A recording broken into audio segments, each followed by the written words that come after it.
Hold on, hold on. You got it.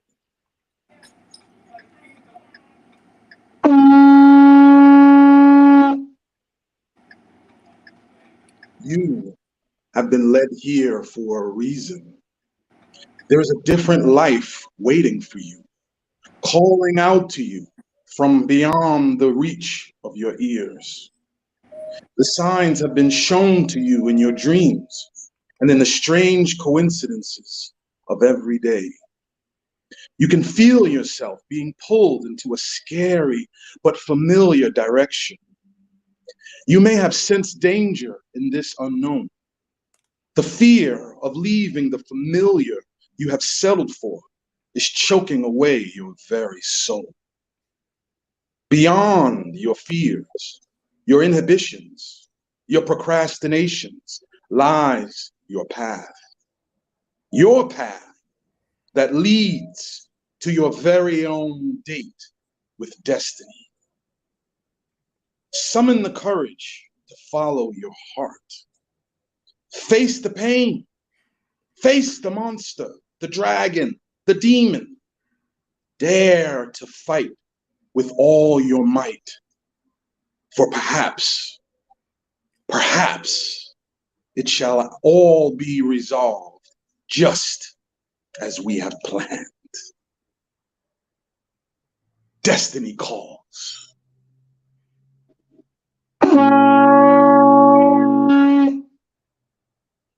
That's awesome.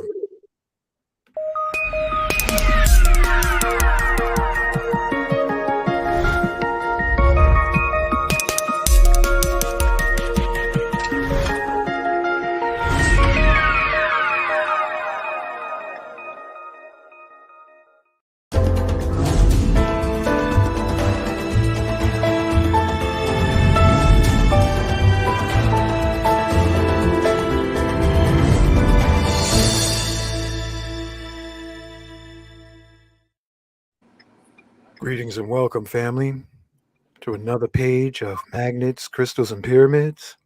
I want to thank you, Brother Baraka, for that awesome opening. Ashe. I want to thank Queen Tanya for being on the platform. I want to thank MaameEfua for holding space, being present. And I want to thank you, the listening audience, for being a part of this show tonight. The other lovely goddesses are going to be coming on. They are in different motions, and two of them will be coming over to my platform, and I got to actually set up and get ready for Emilola and Deborah. Just going to come on my mic and drop the science. So as always, I want to acknowledge the I am in me, I am in you, Brother Baraka, I am in Tanya, I am in Afua. I am in you, the listening audience. I am in the sea of life. In the name of love, we call upon our ascended ancestors to be a part of this show. As always, I always like to invite, tonight I'm going to invite Elegba, Oshun, goddess of love, Yemaya, Olokun, Oya, Shango, Obatala, Ogun, Ochosi, to be with us tonight. Heteru, the goddess of love of ancient Kemet. So the goddess love energy is known by many names. White buffalo calf woman, calling upon Imhotep, Ptahotep, Melchizedek, Yahshua, Black Madonna, Mother Mary, Harriet Tubman, who took shrooms so she could see the slave catchers in the dark. We call upon the Shroom Masters, Dr. Sabi, Shroom Master, Dr. Kalindi Aye, Shroom Master, Dr. George Washington Carver. Call upon Saint Germain to be here with us tonight. Thank you for all your insights and crystal guidance. I would like to invite also Nikolai Tesla, Simeon Toko, the latest Christ born in the Congo. And just in case I repeat myself, I want to make sure I say Sheikh Amadou Bamba, Sheikh Ibrafal, Nat Turner, John Brown, Chief Osceola, Chief Geronimo, and all the ancient goddesses, queen goddesses of Africa, Atlantis, Lemuria, and beyond. Ascended masters from the Orion star system, we invite you to be on the show. Orion, we call on ascended masters of the Dogon star system to be with us. Ascended masters from the Palladian star system to come be a part of this show and take dominion over all the chicken head leaders, known and unknown, and help to elevate, activate, transmutate the grassroots populations so that this pearly spaceship planet Earth becomes what it was designed to be, a beautiful pearly planet of love supreme. So together, also Archangel Michael, may you protect all of our sisters, all the children tonight, all our brothers, wherever they may be, within hearing, sight, and beyond. Archangel of protection, Archangel Michael, embrace us as we call your name silently or verbally. Angel of healing, Archangel Raphael, be with us tonight on this platform. Angel of strength, Archangel Gabriel, Archangel Uriel, Seraphis Bey, Noble Drali, Marcus Mosaic Garvey, be with us. Mary McLeod Bethune, may all the revolutionary sisters of bliss, transmutating, elevating, enlightening rays of healing, feminine depth, be with us on this platform tonight. And we say together, Ashe. All right. Tonight's going to be a very interesting program. I have to give the credit to the Sister Collective. Special shout out to who's on her way, our sister Deborah. I was just talking with her this week, Baraka, Tanya, Efua, and ended up putting together this flyer. Why women fake orgasms? Why are they faking the bliss? Um, so, before we continue, I want to acknowledge another ancient soul incarnated, our sister Acacia. She has the um, beautiful hoodie necklaces that she has available. And we'll give her website later because I can't pull it up at the moment. So, without further ado, let's get into this program. So, here we are. Ladies, we're going to have to work with you till everybody else comes on. We got a live audience of folks dropping comments already in the audience. We got a comment from Anita Stevens saying peace. Greetings from Chicago by way of Steven. Jason is dropping peace, love, and light on the family. All right. And positive vibes. Somebody else from Chicago? Okay. Blessed be. All right. Here we go. Hopefully, all of us was born, conceived in healthy, orgasmic bliss, which sparked the seed of life into conception and birth. And if our listening audience were of a vaginal birth, your DMT from your mom's canal, your mom's Stargate, initiated your crown so that when children are young and wealth breastfed in the infancy, they have natural bliss ecstasy. And somewhere in the life stream of miseducation, we, we get lost in the forest of life. So we're going to explore how to get back.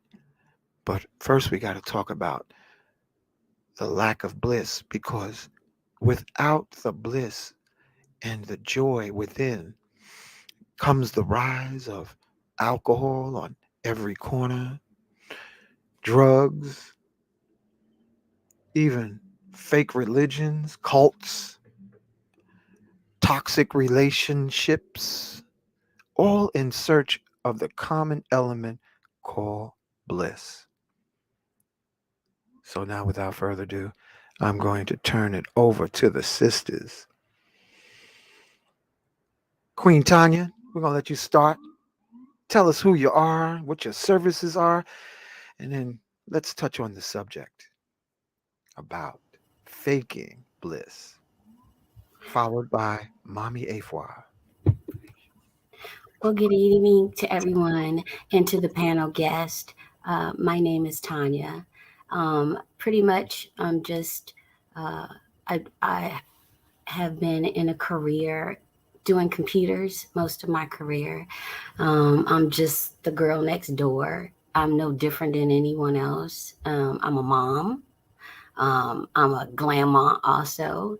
And on this platform tonight, I hope that I can just, shed some enlightenment about a perspective of my own experiences and a perspective from, you know, just trying to come into, my own of what it was like and what it's like, to have these experiences and just to understand, what life is really, really all about and how I've grown into the woman that I am today. Mm, mm. Thank you. Thank you. MaameEfua, tell us about yourself, who you are, and your services you provide. Peace and love, everyone. Love and light. I'm MaameEfua, and I live in the U.S.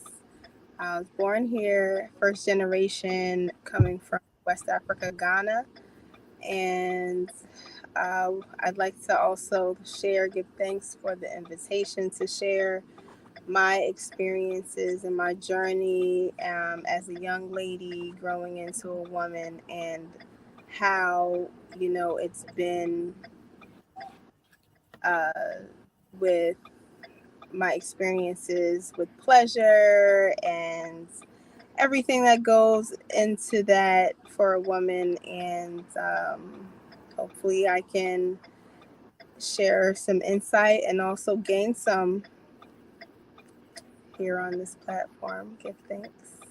Excellent. Excellent. I also do meditation and yoga, and I have a profession in the beauty industry for Mm, skin and nails, and also um, for the mindset.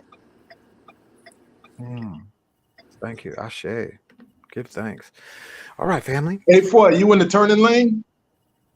Uh, oh, but it is yeah. Let's see if I can take care of that. I put in this show description today. I had to look it up. I did not know 80%, according to CBS News, 80% of women are faking orgasms, say study. Uh, CBS, and I'm going to read some of this. Some women fake orgasms. This we know. But did you also know that 80% are moaning and groaning not only when they are absolutely not climaxing or coming anywhere near it, but when they are fervently wishing for the whole thing to be over? At least that's what a team of British researchers found when they studied 71 heterosexual women between the ages of 18 and 48. They found a whopping 80% faked orgasms during vaginal intercourse at least half of the time. The smaller group was even more prolific with their oohs and ahs. The study found 25% of the women faked it 90% of the time, according to MSNBC. Mm, The mm. participants in the study, led by Dr. Gail Brewer of the University of Central Lancashire and Dr. Colin Hendry of the University of Leeds, answered probing questions about vocalization. Here's that sound again. During sex, specific times during the sex act, they made noise, what kind of noises or words they made, and their reasons for doing so. Researchers found that women often quietest when they are actually receiving pleasure, like during oral sex or foreplay. They make the most erotic noises when sex starts feeling uncomfortable or when they get bored. They also get noisy when they sense their partner is ready to climax, to boost their partner's self esteem, Mm. reported. The study's authors say women use vocalizations to manipulate male behavior to their advantage. But since, as an MSNBC columnist pointed out, some well meaning men are so fixated on making his partner climax that he won't stop until he thinks she has. Most women, the researchers said, were just faking it to be nice. Unless, of course, they were faking that too, to researchers. That, That's crazy. that, that's insane. Okay, we got Queen of Swords working on connecting her mic. Uh so I'm going to ask you, Queen Why? Tanya, MaameEfua, Mm. why in the world would the expressions of bliss be lying in the bedroom? Why? You talking about that's larceny in the bedroom. That's a mess. That is a mess. I mean, Mm. we're told, and in between relationships or so, we're told like go ahead and use that vibrator. You don't need a man. Go ahead and use that vibrator. And it's like how disconnected we are with the man and woman being together, with that being the balance, with that being the norm. It's like society is changing so much that we're trying to even separate ourselves like naturally from pleasure and the communication. I think that's just really something we have to get down to the bottom of why that is. Why is it so? That's deep. We got Deborah and Emilola will join us shortly. They're parking right outside Baraka. And they're going to also, once they come in here, I don't know if y'all going to get a word in edgewise. So if you got messages to drop, you better start dropping them now, because once they get in here, it's a wrap. I'm going to fall back and drink some water because they got messages for the sisters. Queen Tanya, why would there be larceny in the bedroom for the Well, taking of the bliss? well, a lot of times it's what we see, what we emulate, you know, Mm. as young children. So, like, I can speak on my own experience. Uh, when I was younger, I was molested a lot Mm. from a very, very young age. I think as young as 2, maybe. Wow. And from that experience, I remember just laying there like, what is he doing? Like I would just, close my eyes and act like he disappeared or something. But I didn't understand the behavior, you know what I Mm. mean? And I wasn't understanding like what was he doing? Like and so I believe that it has a lot to do with what you're shown, the images. And so at a very, very young age, I had to deal with people touching me, unwanted touchingness. And it wasn't just like one place, it was like every place I went, it's like, oh, is this normal behavior? And it starts with just that little thing, you know what I mean? The image Mm. of how you're introduced to arousal, or how you're introduced to it can actually change, how you perceive things as you get older.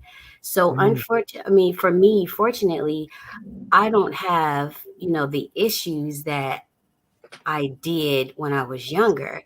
I just forgave those people, but I knew that that wasn't normal behavior. You know what I mean?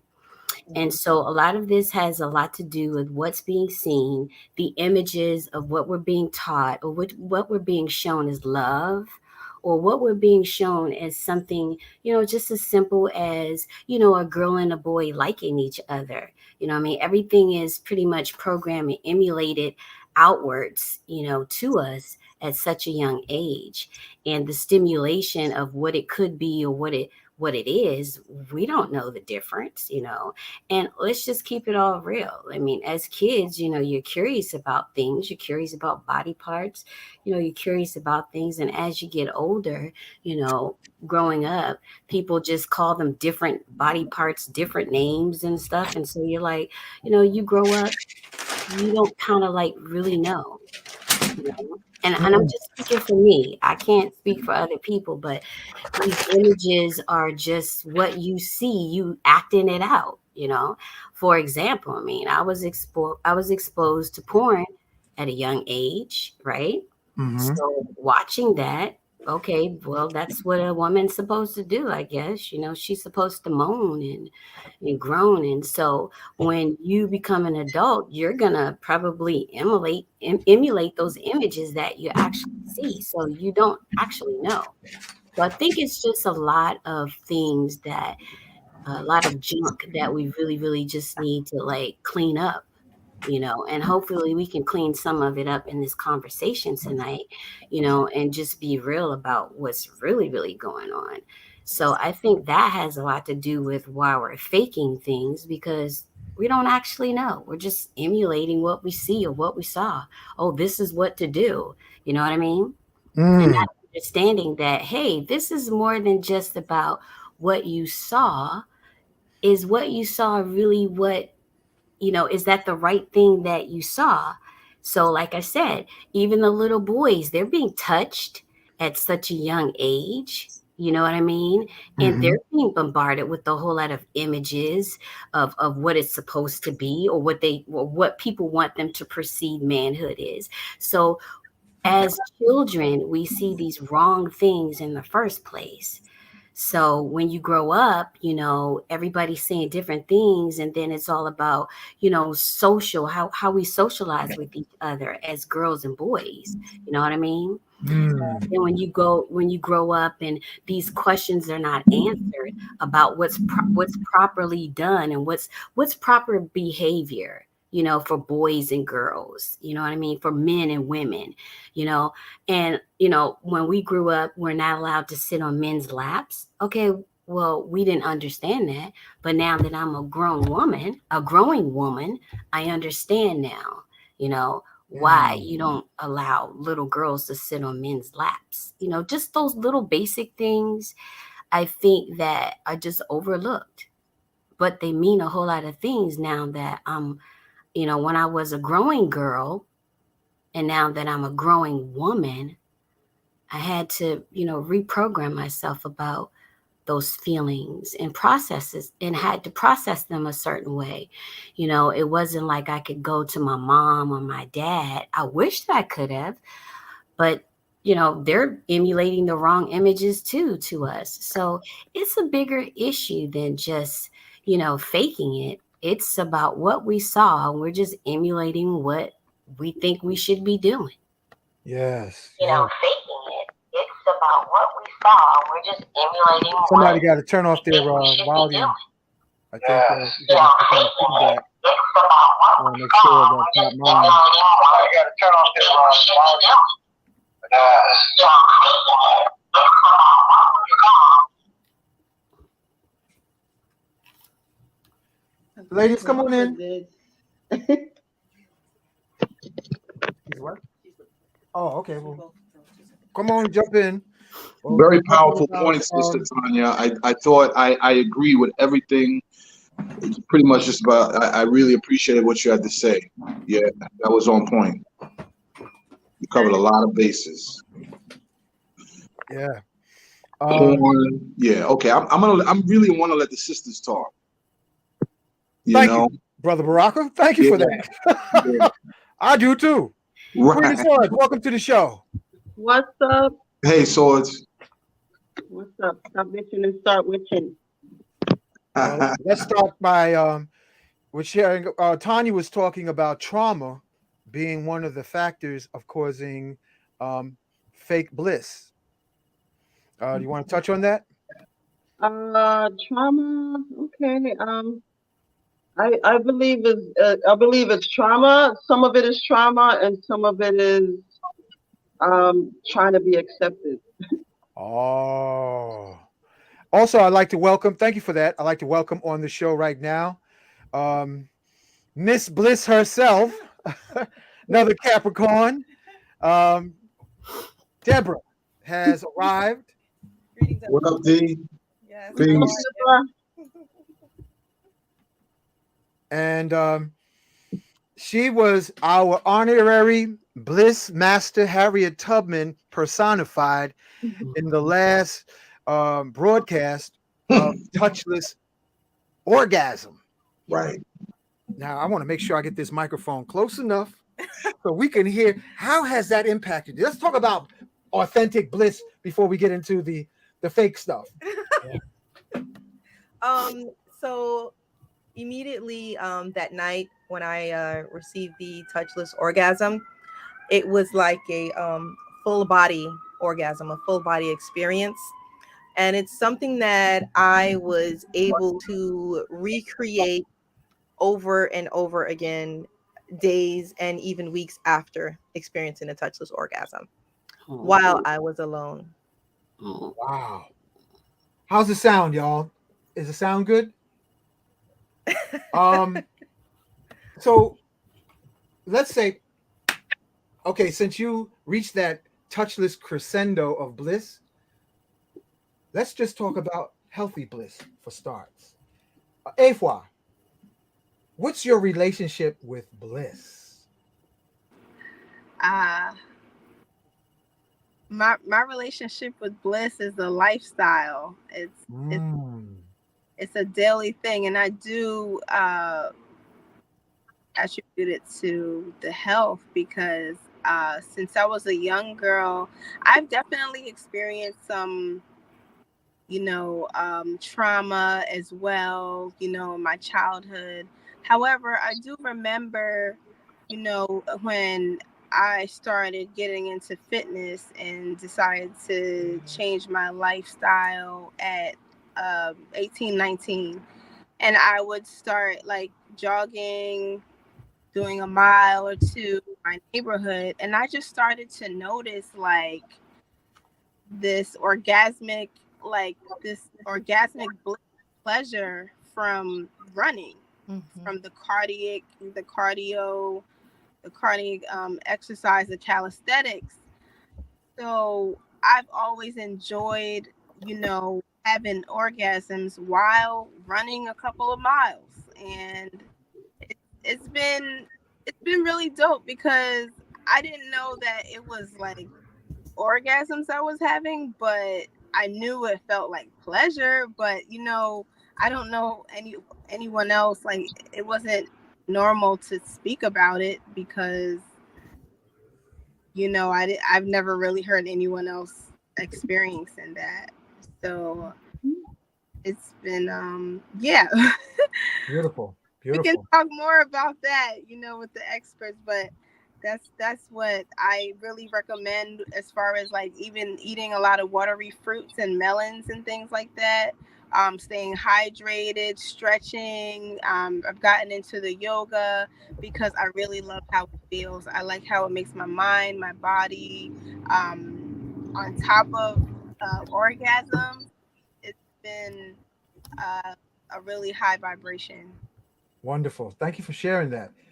Welcome, Nikki. Welcome to the program. And Nikki is definitely, this is the Bliss Empress herself.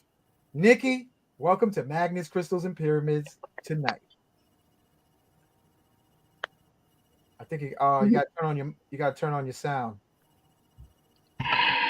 Yes, I was. I came in when Queen Tonya was speaking, and I was like, oh, I could just sit and listen to this. This is exactly. It's all the things. I'm so grateful to be here. All of this beautiful melanated glory right here. I'm grateful to be here. Thank you. Thank you for being available on a Friday night. There were a lot more sisters invited, but they have hot and passionate appointments. So perhaps they'll join us during intermission. Well, they could just give So, us a shout out while it's happening, because I think that's just as great. Give me a shout out. yeah. So Wow. that So, energy. Katana, she wanted to be a part of the platform. That's King Simon's sister. Um, Sister Majida, Muslim sister, wanted to be a part of the platform, but she got busy, I guess. There was also um, Sister Anna out of Miami. Want to give her a special shout out. She wanted to join, but her moon time cramps overwhelmed her ability to speak in English. And there's another mother, definitely a Tantrika, Yemaya Oshun, sister out of Fort Lauderdale, who may join us, Lashonda. So there's several more beautiful, lovely goddesses who may join the platform. So, Nikki, tell us a little bit about your journey of bliss. Did it start with trauma or did it start with ecstasy? And I'm not talking Mm. about the drug. You know what? I just happened to be one of the beings on this planet that started in the bliss. It started in the ecstasy. I've been multi-orgasmic since I was 15, and I was very conscious about what I wanted for my even uh, in my first experience with another being. So I was interviewing lovers when I was 13, deciding on who I was going to engage for the first time with. So, um, however, that energy, because I started it so soon, um, it turned into something that I was cultivating so much sexual energy that I sort of just allowed it to. I was kind of giving it away. So I would schedule like 2 lovers a week, uh, so I can focus on my work, and I just needed to get it out. I just needed to get it out. Mm. And it wasn't until one of those lovers said, "Hey, I have to go and pick up my daughter from school because she was feeling a little ill." And that's a completely reasonable thing. But I said okay, but my body had a response that was, it was enraged. I punched walls. I built up the tears. It was very challenging, and then that's when I realized, I was like, oh, I need to know how to navigate this energy. I don't have control of my mind and my body anymore. So that's Wow. actually when I started to understand touchless orgasm and cultivate sexual energy and know how to navigate it. So I've um, so yeah, it's been quite a ride. Thank you. Thank you for sharing. Did you want to touch on that, Deborah? That's very deep. I could just say I can see why it's something that, you know, when you experience it for the first time or in the beginning, it's enjoyable. And it's something that, I don't know if you touched on it, where there are different ways that women can reach your orgasm. There are different types of orgasms.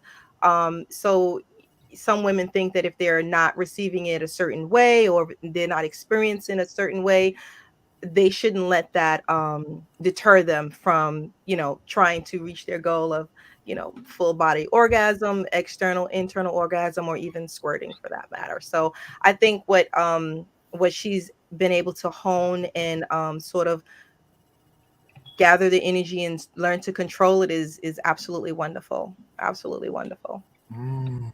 Excellent. Excellent. Yes. So, The sisters are dropping so many jewels. This is so powerful. This is empowering. Respectfully, I would like to ask if, in terms of the subject, you know, why women may fake orgasms. I would like to know if we need to specifically address that there are some women who either cannot orgasm, period, versus uh, cannot orgasm either with men or a specific lover. Mm. Mm.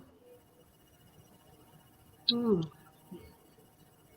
Well, not having orgasm is something that's very common, unfortunately, in our society, and in the world, to be honest.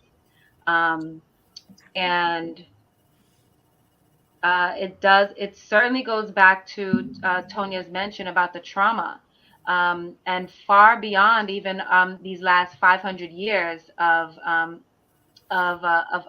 slavery. We're talking about like even in the first century, the womb was looked at as a demon that runs around inside a woman's body, and you had to masturbate it in order to keep it quiet. There's much fear around woman body, and so that repression, that natural repression, even if it's something that you can work on yourself, our epigenetics, the DNA that we carry, the memories that we carry in our blood, we hit a wall when the expression wants to get out, and so it creates a dissonance, it creates a shame, it creates, I mean, there have been times where I've been on stage and brought people up to do touch this orgasm, and it's not hypnotism, right? So you can stop it at any time, and I've had people stop because they feel ashamed because they're feeling so much pleasure. Mm. And that person was aware that that was the shame. Let's keep in mind that a lot of times, because we've been through these traumas, we don't know that this is what is coming out, and so it comes out in our behavior. It comes out in avoidance, discussion. You'll deflect, and you don't even realize that you're doing it. Mm-hmm. Yeah, that's so true. I'm going to go so far as to say partially it's men's fault That's so because deep. men haven't been cultivated to sensitize, even to know when energetically we're invited into attraction with a sister. We're so focused on the mechanical. Um, we're not energetically cultivated unless we practice energy exercises such as Tai Chi, Qigong, meditation practices, Reiki, uh, therapeutic touch, and just putting hands in front of each other and feeling the aura and the energy field around our hands. And some of us, like myself, uh, I started listening when I almost I had a close to death encounter that I had ignored my intuition to the point that I had actually got stabbed in my chest. But I heard the warnings going off, the energy, and before I realized it, I was in the hospital ICU for a week. So after that, intentionally cultivated sensitivity, listening to that first voice, and it's something that takes time until I got to the point I could actually start hearing the wombs of women talking to me.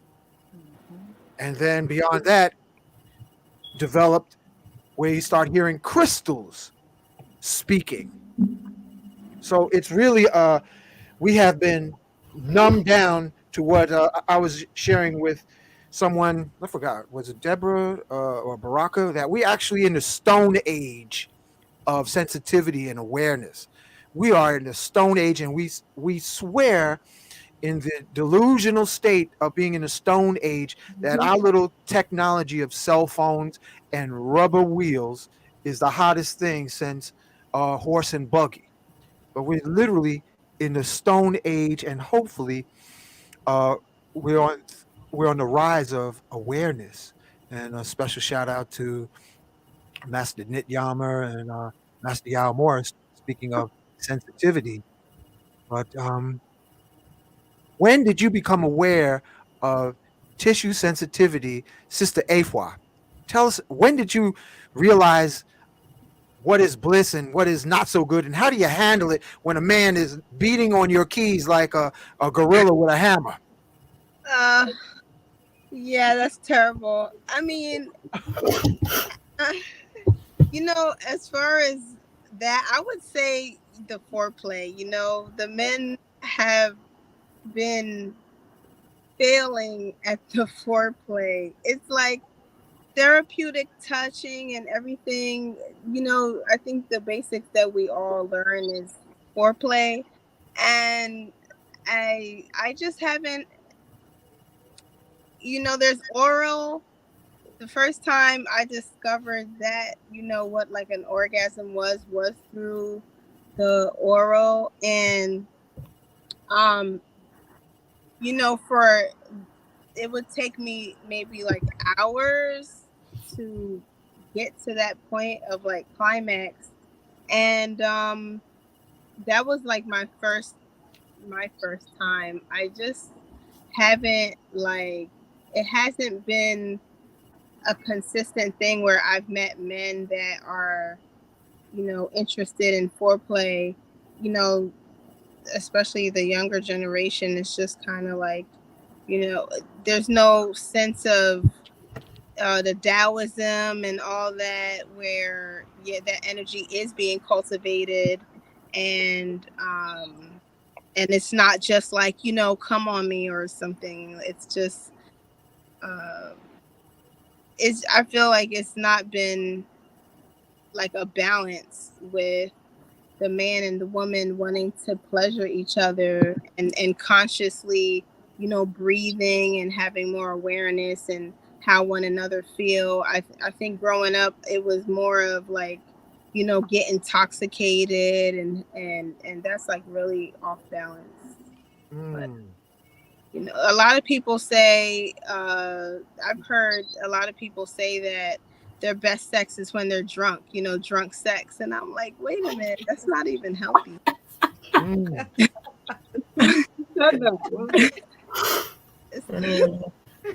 everyone's shaking their head like it's nodding. Like no, but that have a lot. I believe that have a lot to do with the trauma. Wanting to not be in the moment. That have a lot to do with trauma. Now this is something that came up, and I haven't pulled it up on the research for the show, but this is where a lot of lesbians say, "Oh, you don't know how to orgasm? Make an appointment with me. I'll know how to bring you to orgasm." Nikki, let's touch on that. What is it that women know about bringing women to orgasm that men are ignorant about? Yeah, oh, there's so many ways to approach this, and I'm trying not to put my personal business out there. So, there's still men in the community that say other people's business. And in the article, it was basically saying that lesbians give oral to a woman, and that's her first time having an orgasm. And there's men to this day say, "Man, I ain't gonna eat no pussy. I don't eat no pussy." And down south, they used to say, Not only do I not eat pussy, I don't even suck a tit." So, what is it that women who love women know that men don't? Yeah, what it is first it's an understanding of timing, right? Understanding that the body, on average, the feminine body needs, a womb body needs at least 20 minutes before it can access its fullest arousal, right?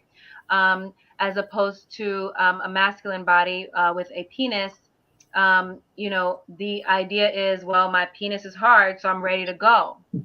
And especially now that we're dealing with pills that make your penis go hard, there's no honoring of the emotional timing that happens. There's no honoring of what this body is asking for. And when we're consenting to these experiences, you can consent with your mind, you can consent with your lips, but if your body is not in agreement and in alignment, then you are not actually fully consenting. So you're bypassing your own conversation. And when it comes to women connecting, it's simply, the simplicity of it is that we understand our bodies. We understand our bodies, so we can have that time. I can't tell, I will say in general, when, I I'm open to all bodies in my personal love life, and you know, and it has been my experience that you know, the a male body would think that, well, if I've ejaculated, I'm done, and because they're done, but we're still going. We're still going. We're still interested in the sensuality of it. We're still, the idea of even orgasm, people assume that orgasm is just this thing that you just do and it's finished. But orgasm is a continuum, and there's many ways to experience orgasm, as Deborah had mentioned. So being able to understand that the music of our bodies is basically what we're asking for. But how can we? Because we also live in a capitalistic society. And so what happens is you bring the capitalism into the bedroom, right? Shout out to Esther Perel. You bring the capitalism into the bedroom, and there's an idea of an exchange, this for that. You do this, I do that. Um, and then once we're done, we're done. And that's not, we're talking about sexual expression, not sexual acts. And expression, you naturally smile. When you smile at someone smiles at you, you're not saying, oh, well, are you done smiling? Because then now I'm done smiling. Like, it's a natural flow, and that's what we're asking ourselves for. Mhm. Yeah, and to have that natural flow, you can't feel any guilt. I believe a lot of people feel guilty when it comes to pleasure, like the young lady said before, and that from what I know from experience, um, the guilt comes from trauma. Because when you've been trauma, eventually when you're having your sexual experience when you're grown, you're gonna be feeling guilty about that sexual feeling because of the trauma. So a lot of people, I believe, been traumatized.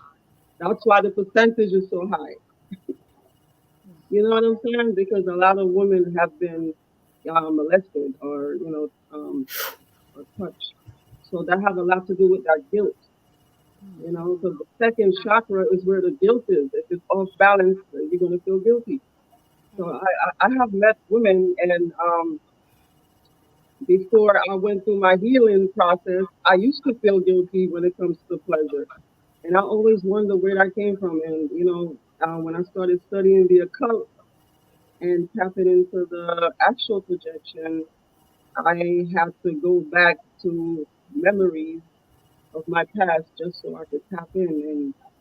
And one of my memories got triggered of a past when I was a younger girl, and I had to heal basically and deal with that trauma and not feel guilty so I can transcend my spirituality because it's connected. Spirituality and sexuality is connected. It's not separated. Thank you for sharing that. Shame and embarrassment. Yeah. Yeah. Also, I know women have expressed to me that they experience shame or embarrassment. A lot of these women grew up in religions where it was pretty much they weren't taught about sex or let alone orgasms, and so to see that they were or even feel that they were experiencing this, it was like shame, embarrassment. They don't want to turn on the lights. They want to do it in the dark. They don't want to walk around the house naked. And so I find that like there was one woman who said that she was more comfortable when, her husband was more he did more foreplay. So the foreplay was kind of like a little smack on the butt here and there. Um, eating feeding each other fruits, eating food off of each other's bodies, rubbing oil on the bodies, staring each other's little techniques that they were doing so that she would gradually become more comfortable with herself, her body, her sexuality, and she was more relaxed, and it was easier for her to reach her first orgasm. So, yeah. Can I speak to that foreplay conversation? Um, you know, in reflection, there's this thing called manufactured consent, right? Or social coercion, where basically a society will is trained to believe this, or this is the norm. And so naturally you just feel like I have to do this. He does it, and that's what I'm supposed to do. And so when we reflect on it, much of the world is built around men, right? The when you go into corporate buildings, the air conditions are like hella high, right? Because it's made for the suits so that they don't get hot. Or like the phones that are built, like they're built just a little bit larger, than a woman's hand, or even the stairs, you know. And so speaking to that, even when it comes to our language, when we say foreplay, right? Now we're talking about let's talk about lesbian sex, right? Lesbian sex is still sex, right? And when we say foreplay, a lot of times foreplay indicates that it's all the stuff before you get penetrated by a penis. And so because that idea exists, it's almost like the foreplay speaks to the finish when the penis is no longer hard. So we create a spell that says when I'm dealing with foreplay, it's before the penis gets hard, and then when the penis is done, then sex is done. So if we can start to expand even our understanding of what sex is, what our sexual expression is, and also be able to honor that sexual expression can come in many different ways, from vessel to vessel. I think that's important. And if we really understand how deeply our words create, then we can start to pay attention to what the context of these words are and what they're attached to and what it means in this body. So I just wanted to bring that up as just something to play with in our minds and just consider. Fascinating. Brother Hank mentioned earlier that we're in the Stone Age, and I'm listening to what the sisters are saying, and it's like, wow, it's so powerful.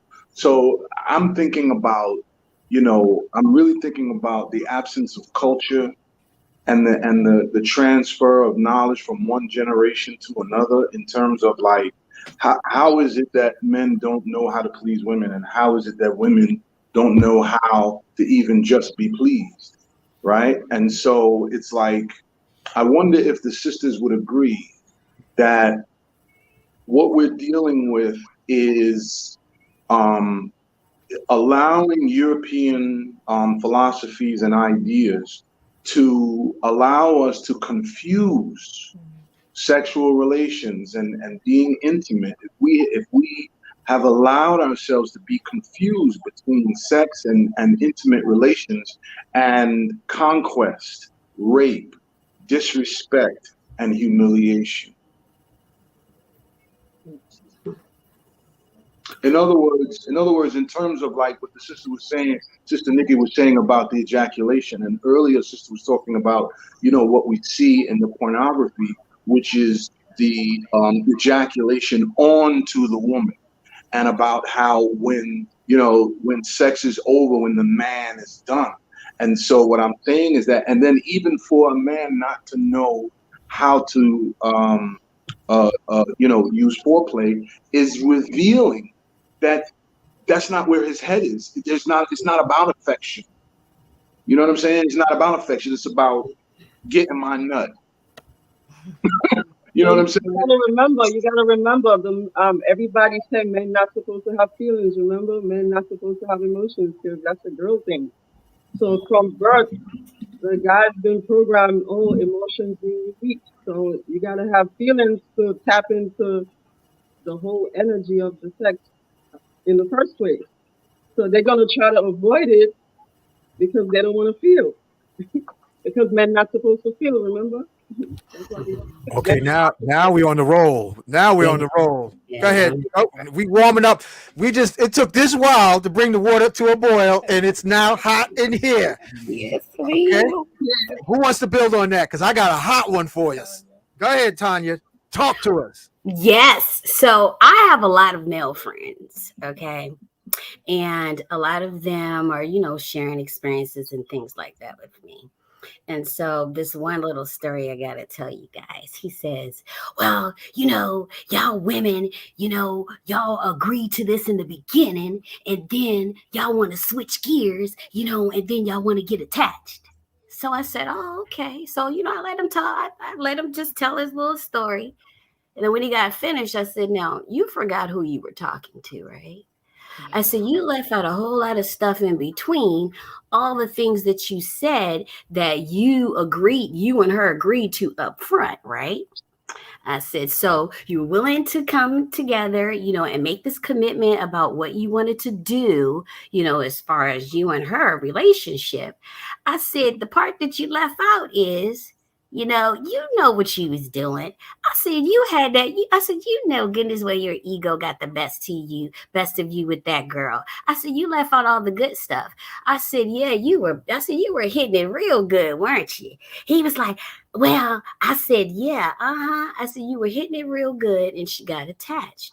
I said, now that's the part that you left out. I said, that's the part that you did not include in your agreement. Okay. I said, so because you was hitting it real good in hit it real good in the beginning, then that allowed her to feel that attachment, like she wanted more.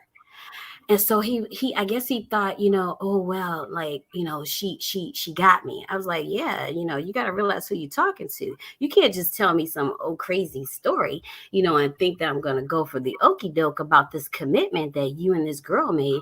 And then when you hit it all good with her, then you change the situation. I said, so you want my advice on how to get rid of her? He said, yeah. I said, well, just go ahead and start being lousy in the bed. You'll get rid of her just like that. Trust me, you'll get rid of her just like that. So the conversation that men are having, as far as what it's like, this exchange of what we're going to do and what we're not going to do. And then when those things don't fit that box of what we agreed to, right? Then we have problems and we have issues.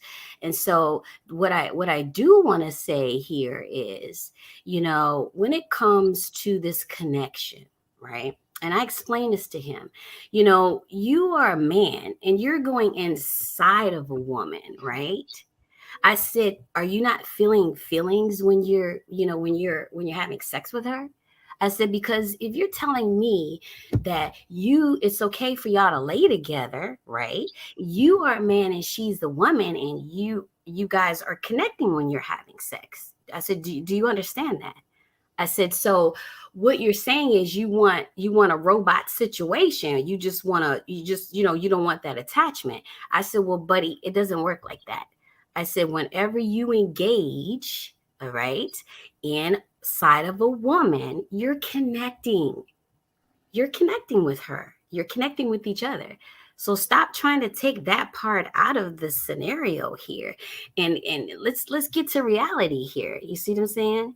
If that's the case, then, you should just go get you one of them dummies, that don't have no feeling, and, y'all get it on. But reality is, people always make these assumptions that, oh, well, they want this and they want that. But we're human. We do have feelings. You know what I mean?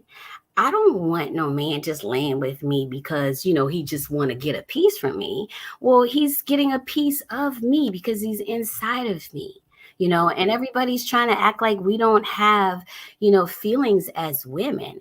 With me, I'm sorry. I'm not going to settle for less than what I know I deserve. Now, the little growing girl that I used to be, she would just, settle for what she could get. And then in those experiences of what I did get, guess what? I was able to determine what I don't want. And now that I am a growing woman, not a grown woman, but a growing woman, I know exactly what I want. I know exactly how I want it, how I want it to be. As a growing woman now, guess what? I can set the tone for what I want. we need to stop acting like we shouldn't keep imagining what we like.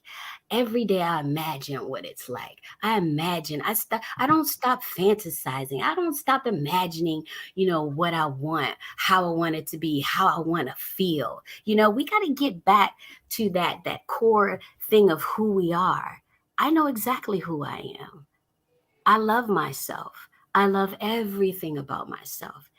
I don't want to lay down with a man that does not love himself or does not love, anything about me, because I can't connect to that. You see what I'm saying? I can't connect to a man that, just want to lay there. I want to be touched. I want to be held, So now that I'm in my own growing woman, no, I'm not going to settle for anything. I'm going to check them parts. Okay.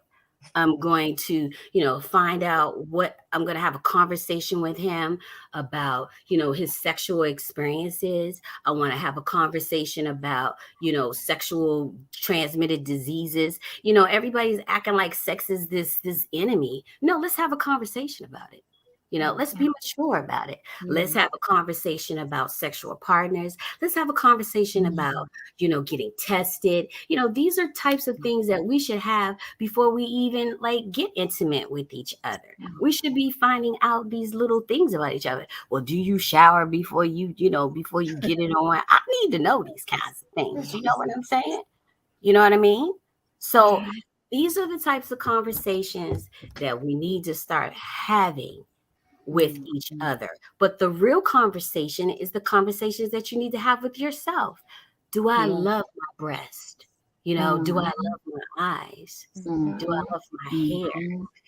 Do I love, do I love that sensation, when I touch myself, But it starts with yourself. It's time for us as women to have conversations with ourselves.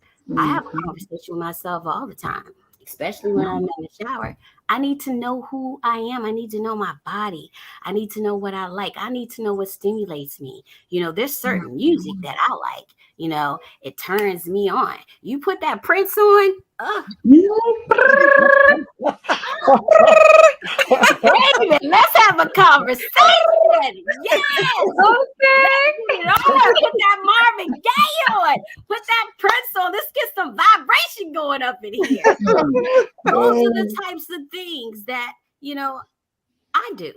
I put the Marvin Gaye. I'm listening to what he's saying. If you listen to Marvin Gaye, listen. And that's another thing. If a man don't listen to Marvin Gaye and Prince,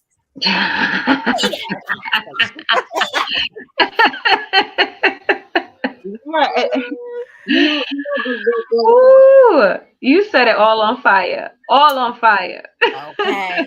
We ain't got no conversation. And Teddy Pendergrass, Teddy, turn off the lights. See, that's another thing that's missing. We're missing old school things. You know what I mean? Like that vibration of that music. The music today is talking about humping and all that. That's okay, but that's not everything. That's not everything. That's right. It's really not everything. So I think that once we as women get back to the center and the core of who we really, really are, loving our bodies, touching our bodies, just getting to know, you again, get to know who you are. Because how you gonna make a list of all these things you want in a man, and you ain't them things yourself? Yeah, so when you hear a woman say, "Oh, I can't read because the sex is good," Come on, sit down. Come on, get in here. I think that's ridiculous, because if I've met women that allow men to treat them like shit, abuse them, right? And then when I'm saying, "But how come you don't want to leave him?" And they'll go, "Because the sex is good." And I'm like, that's stupid. You complain about somebody, but you just like him. You know what I'm saying? So that's first of all. So you can't say I'm with him because the sex is good, because you're not even feeling pleasure in the first place. You're just going with the flow. So like Brother Ang said earlier, 80% faking it. but you fucking like crazy though. So that don't make no sense. You know what I mean? So the women need to get to know themselves so they can stop saying, "Oh, I'm staying with him and he treat me like shit because the sex is good." Because you sound stupid when you talk like that, and it shows that you got trauma that you got to work on. You got to work on your shadow self because if you love yourself, you're not going to allow that in the first place. You're not going to allow somebody to use you. You know what I'm saying? Unless you're gonna go be a prostitute or something, then that's different. So if you're not a prostitute, then why are you having sex when you're not feeling pleasure? And women need to get to know themselves, like the young lady just said. When you know what you like, you're not gonna fuck with the wrong guys. You know what I'm saying? So Wow. when you work on your trauma, that second chakra, that's trauma, which most women go through, probably being molested or something, which is like probably 80%. When you work through that trauma, then you won't allow that to happen in the first place. You violating your body by having sex with somebody that you don't like. Molestation. Yeah, You violation know, of your soul. and it's very simple sometimes for us to say, well, just get to know yourself. If you know yourself, then this, right? But it's not. It's these things can be very slippery. You don't even realize that you're in it. So one of the things that I'm gonna offer, I do mirror work. One of the things I do is I do mirror work in my intimate alchemy groups, and we will stand in front of the mirror and we will take off our clothes. Now, before we even take off our clothes, we're also doing our orgasmic breathing. So when you do your orgasmic breathing, you're bringing your body to an aroused state, so it keeps you present in what you're doing. And then we take off our clothes and we stare into our own eyes in the mirror. Wow. And while we're staring, and that already is already a challenge for people, right? To be able to even stare into your own eyes, much less somebody else's. And then while you're eye gazing and you're doing your breath, you're touching your body. So you're not even looking, you're just touching and feeling, what is my response? What are the words that come? What is the tone of voice that's in my head that's saying, oh, this is lumpy, or this should be this should be that, or whatever it is. If you find correction, then you are not in acceptance, right? Um, and then when we finally go through the body, then we bring the eyes to look at the body and do the same touch to see what's the difference in when you're touching and now that you're looking at your body. And then we get to the vulvas. And when we get to the vulvas, we do a deep breathing meditation as we're staring at our vulvas. And we're touching it, we're exploring it. And then we do Honopono with our vulvas. I'm sorry. Please forgive me. Thank you. I love you. And we do it over and over again. And the tears come because, and these are women that are standing up for other women in work and in society as in activism. Um, these are women that have sensitivity and hold very deep places in our society, with these traumas that we're having collectively, and not even recognizing that I don't even allow this love for myself this deep. And these bodies surrender to us all the time. You want to know what unconditional love is? It's this body. Everything that you do to it, it keeps showing up. It keeps working for you. That's right. So, we're gonna have to get into the practice and we have to give each other grace. And how can we have partners, um, that can understand what to do and how to hold space with us if we don't, like Tonya said, if we're not able to explain it and be able to share. And certainly you are right, bro Hank, around because men assume that ejaculation and orgasm are the same thing, they continue to ejaculate. And because it's so usual, they're probably not even having orgasms. We don't know what the real statistics are if men actually have orgasms, because they don't know the difference between ejaculation and orgasm. I So didn't see that. That's interesting. yeah, so if they're ejaculating all the time, then they're depleting they're depleting these very useful energetic things that are happening in their bodies, that if they ejaculate and circulate that energy, then their sensitivities increase. And that's how you can start listening to wombs. I've had partners that I'm mad and I don't even have to say anything. They come over, they lay their head on my womb. They hear everything that I've been thinking.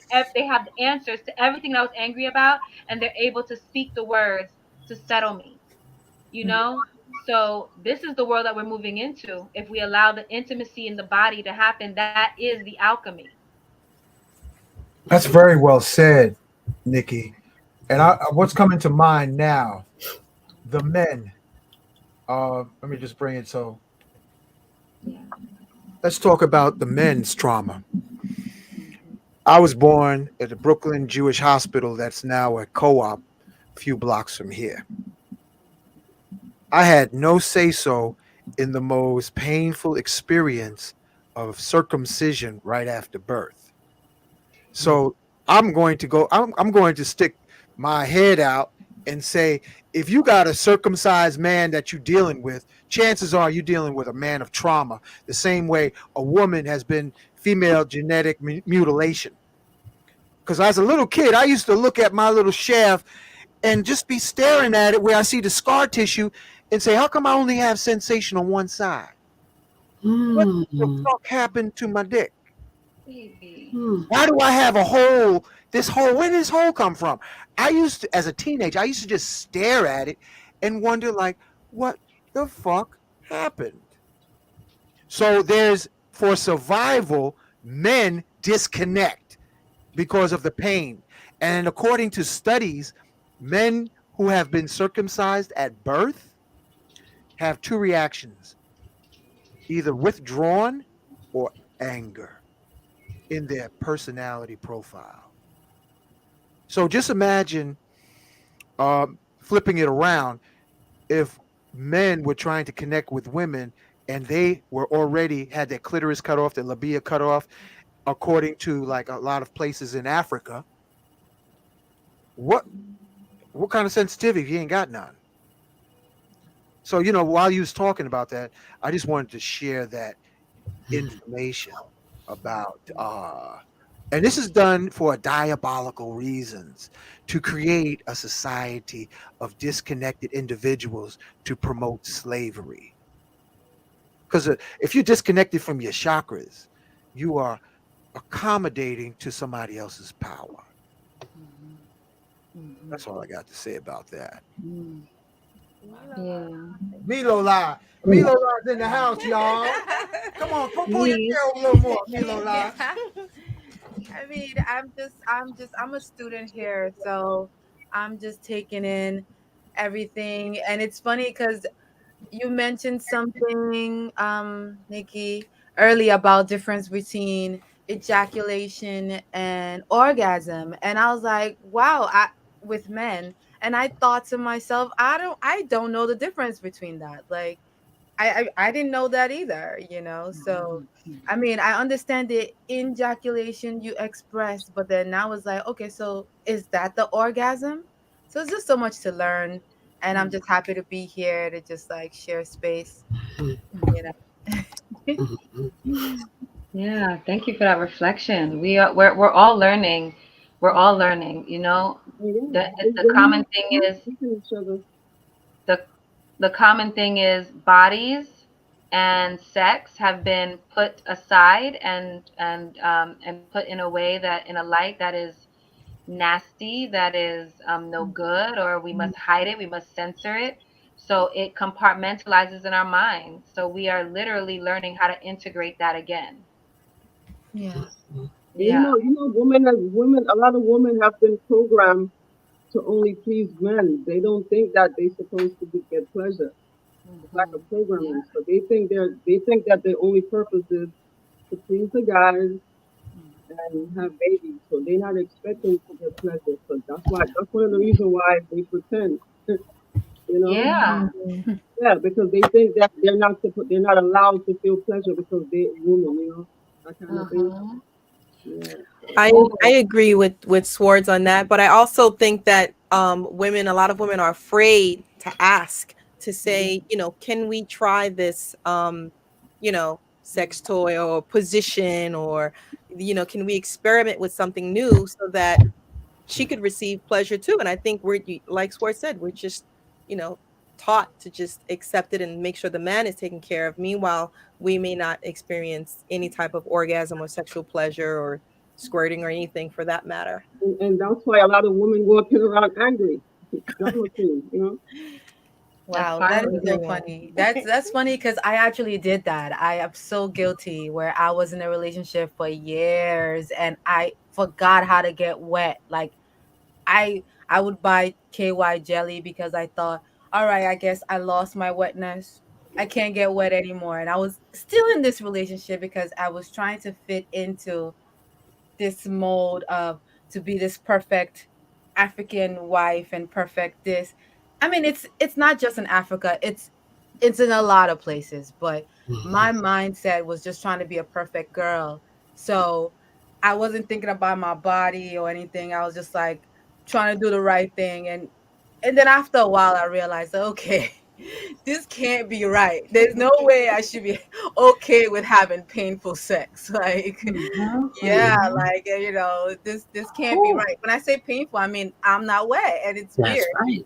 I'm That's right. someone who gets wet, like used to. Oh, now I'm back in my groove again. But I was that girl. But it was weird. I thought it was okay. I actually was okay with it. I was like, all right, we'll just But I learned that no, it's not, and I'm still learning that no, it's not. Yeah. Yeah.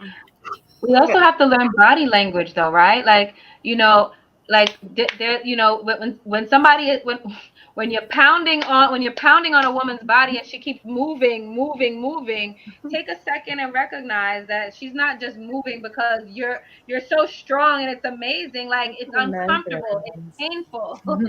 And so if you want to cultivate more of her coming towards you and enjoying, then maybe try a different rhythm, try a different angle, breathe through it, make sure she's wet. You don't have to, and also for in heterosexual relationships, there's that I'm taking too long to come.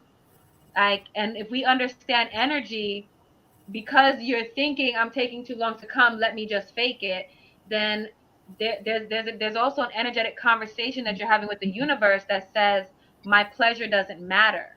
It takes 20 minutes to divide it, Mama. She said that 20 minutes. Yeah, 20 minutes just to get aroused, Yeah.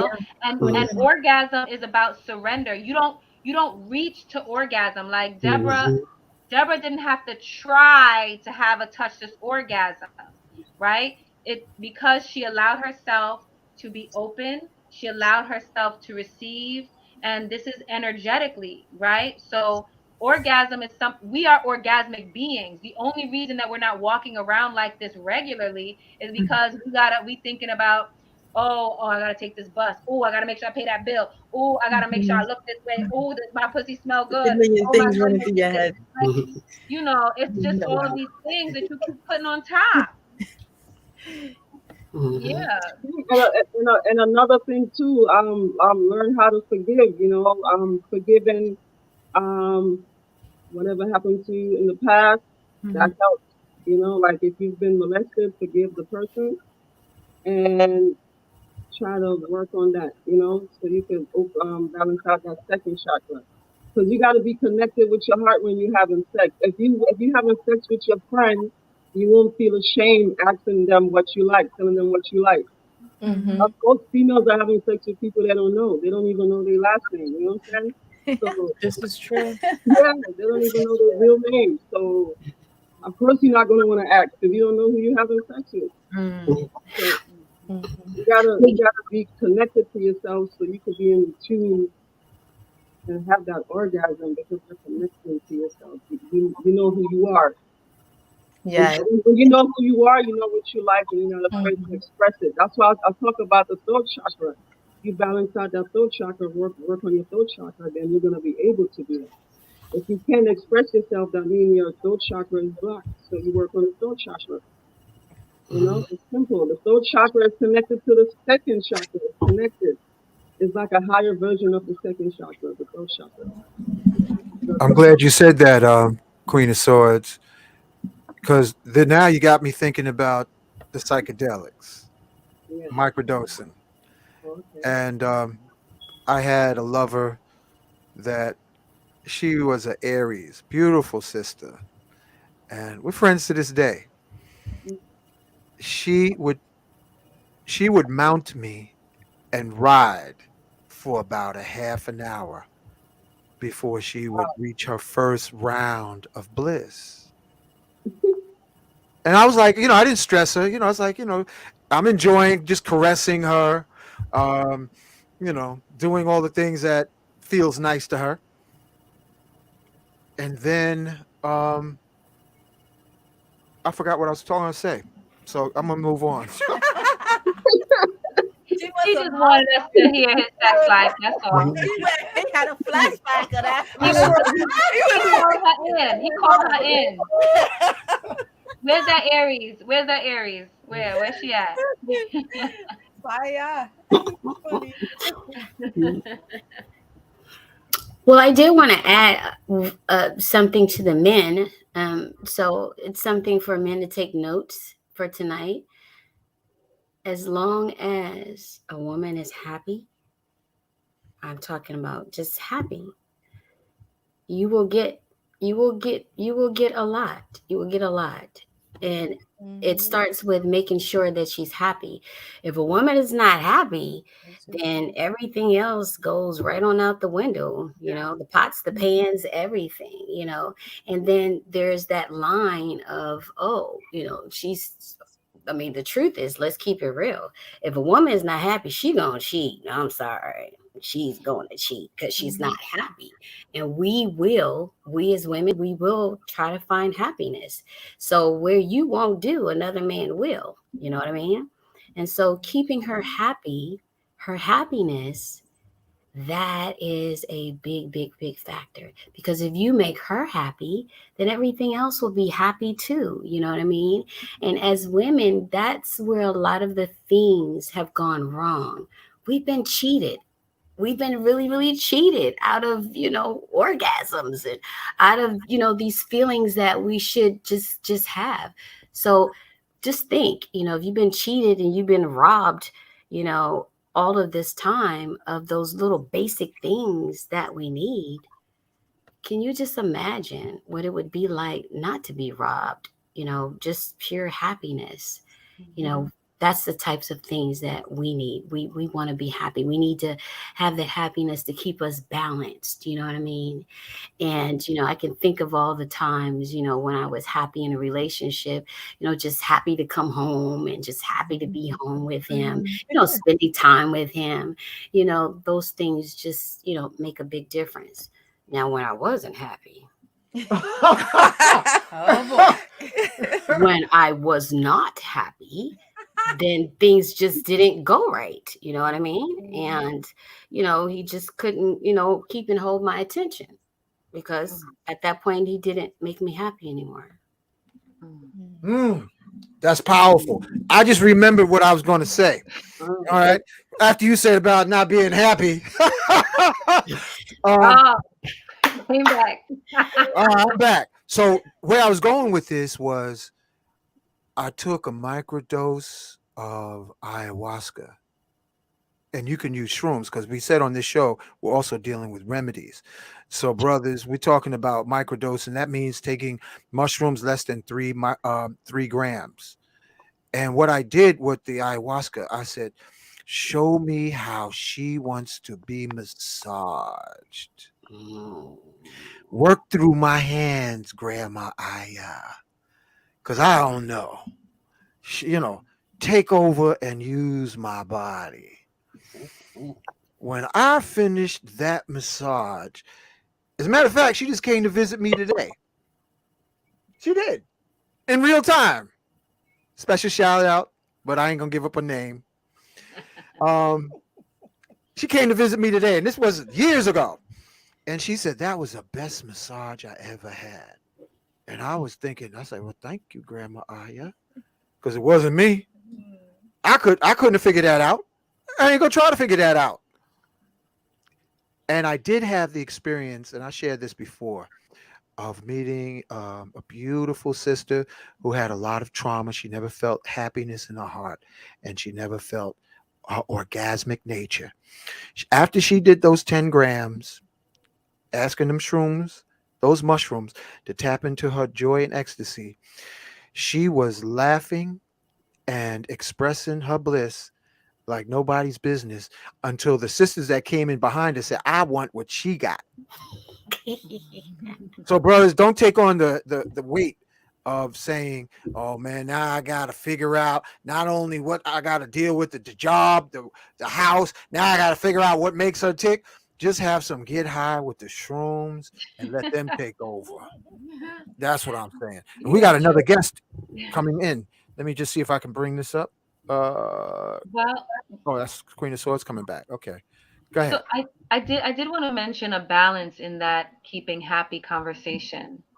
Um, I also encounter in my work men that they have a certain kind of relationship with their moms, and they love their moms so much, and they love their moms so much that uh, they hold their own truths and they repress their own truths because they don't want to make mom unhappy.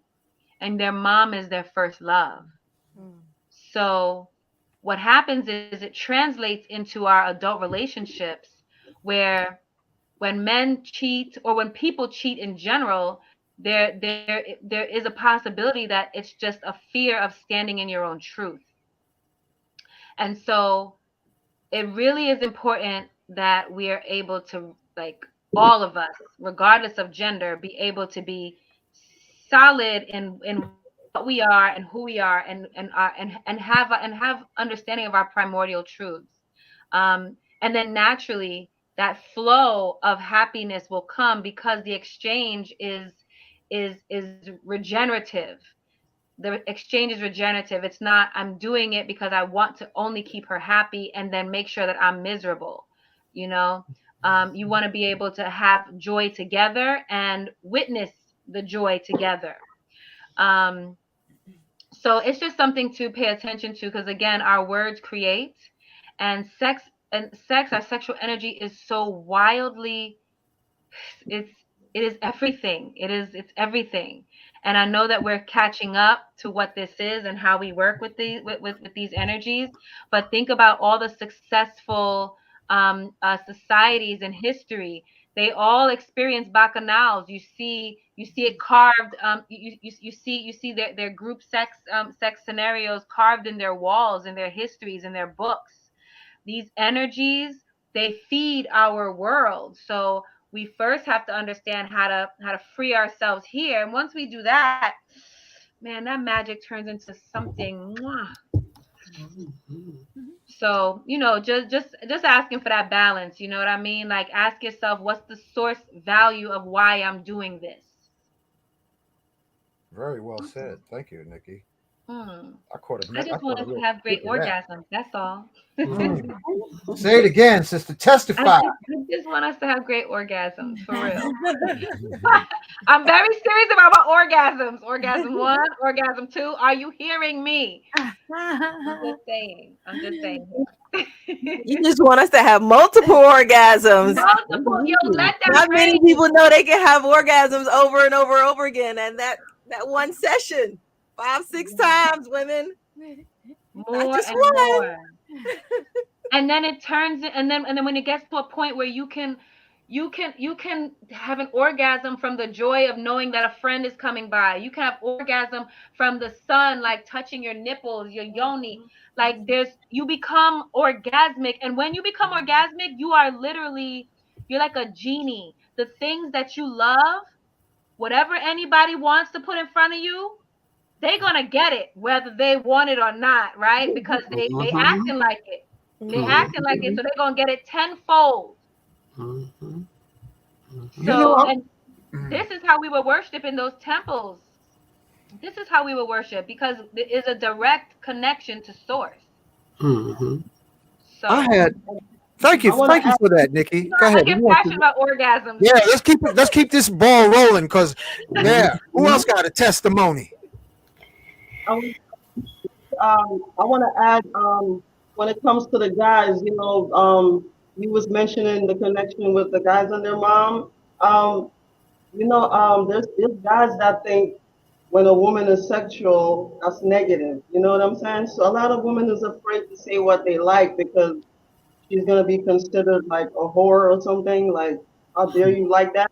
You're not gonna express it because the guys are programmed that she gotta be perfect like mom, so she don't do certain things. You know what I'm saying? Um, so that got a lot to do with it too. The programming from the mom, like you mentioned before, that have a lot to do with guys' mind and female not having an open mind when it comes to their sexuality. They're ashamed to say what they like because that's gonna make them look negative, according to them. It's gonna make them look negative if they say, for example, I like sucking dick. You know what I'm Go ahead, Capricorn. saying? That's Capricorn. That's right. I think when you're sexual and you like certain things, oh, I can't mess with her. So that's where the whole program and everybody just shut down with their sex energy thinking it's negative when it's not. It's like, and that's the most powerful energy in the world. You know what I'm saying? It's spiritual. And so there's a lot of work to be done because the men are repressed too. Because it's sexual, that's negative. Because you're female, you're not supposed to act like that. And honestly, we all have to bring our bliss to the table before we even talk about a relationship. Yeah. And there's a beautiful sister out there in California who wishes to remain anonymous, and she, in communicating with her, she told me she's a virgin. She's about 30, but she's orgasmic throughout the whole conversation. You know, where she has orgasms. If they're longitudinal orgasms, that means her yoni saying yes, yes, yes. And then if the answer is no, she shakes side to side, and her yoni says no, no. And I'm like, this is a beautiful gift. So you know who you are if you're listening, but just Shout out to she's her. already, yeah. Shout out to her because she is in tap with her bliss before she even gets with somebody. What are you bringing besides bliss? Are you bringing uh, sexually transmitted trauma, sexually transmitted demons, sexually transmitted being bust ass broke? All this is frequencies. And let's So also keep. Oh, go ahead. Go ahead. go ahead, go ahead. Yeah, I also want to mention, right? Because listen, y'all, I'm very deep in taking responsibility for our divinity, yeah. And so we also have to recognize that when we find that we're in front of these partners, these mates, what in me is reflective in that? Why you got in to begin with? Why'd you get in? How'd you get in? Right? So, there's some, so, if somebody's taking, there might be a part of me that doesn't even have boundaries in what that is to give. Or you get what I'm saying? Like we're always answering, we're always the key to somebody's hole. Um, we're always the key to somebody's hole. So when we can see it in front of us, before we start pointing fingers, we can ask ourselves, what am I doing? What is happening? Why am I, what actionable behaviors am I taking that is inviting this behavior to continue? And sometimes even that conversation can be had and you can dispel it with your partners. You know what I mean? So these are the conversations that we can have so we don't have to be in this fault situation, because we in this boat together regardless. We are in this boat together, you know. So I'm just saying, let's take responsibility for what parts we need to take responsibility for.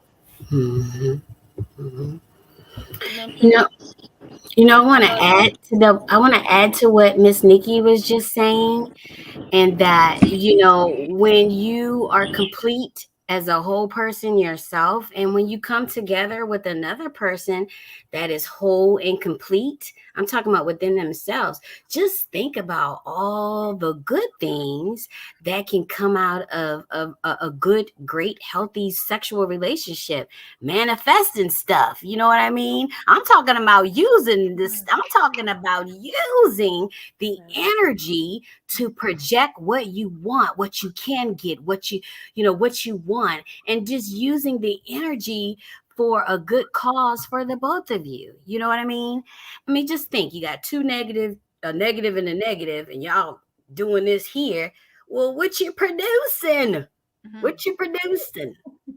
Yes, So if funny. you can come together as two positives and make that energy work out for the both of you, just imagine how powerful that thing can be for us. You know what I mean? We together manifesting stuff, and we don't, it has nothing to do with anybody else, but I think we're just not utilizing the energy, the power of it, you know? Yes. Mhm. Y'all gonna have all kinds of sounds coming out of me. Oh, yes. So, I mean, those are the types of things that, we really need to think about, that we didn't think about. And the other thing is the word trust. Why do we always have to, why is that always put on us? We got to trust. I believe that we need to stop trusting and start letting people earn our trust. Show me, are you trustworthy with this?